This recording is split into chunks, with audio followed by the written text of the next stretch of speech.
The road ahead is not easy. The pandemic continues to rage. Our communities are still suffering, and its disproportionate impact on immigrants, low-income families, and communities of color reveals we cannot accept going back to the old normal. We need to do better. We need a better vision.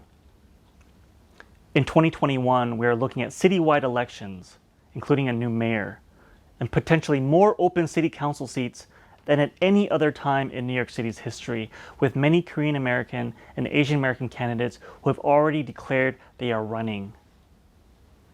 Redistricting will also happen in 2021, with results that will impact the voices of our communities for the next 10 years.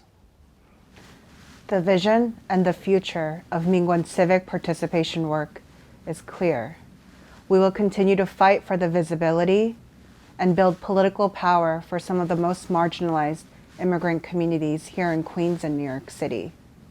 It is up to us to make sure that we are building off of the work done by generations past, so that every person, no matter where they're from and what their status is, has a seat at the table and a voice in our political process. 2020 has been an utterly unexpected, difficult year for us all. But what the events of the past year have clearly shown us is that community-based organizations have an indispensable role in building and sustaining healthy communities.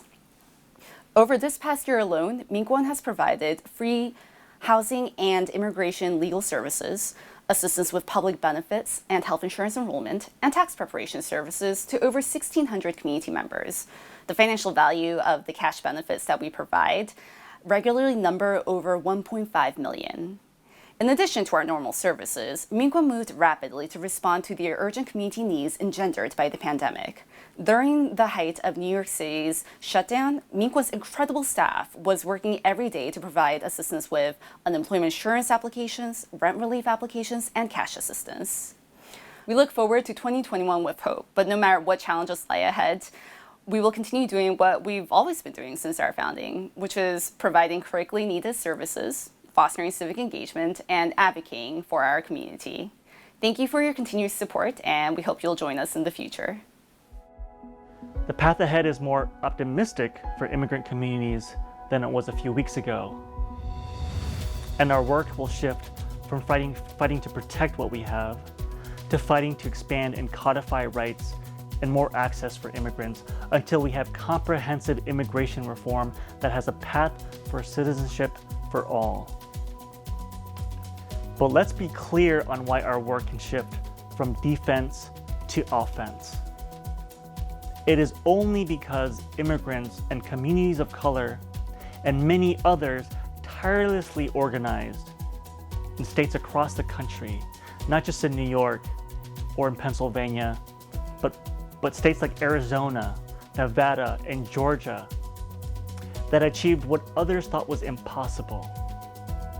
They organized as if their lives and their ability to keep their families and other families together depended on it, because it did.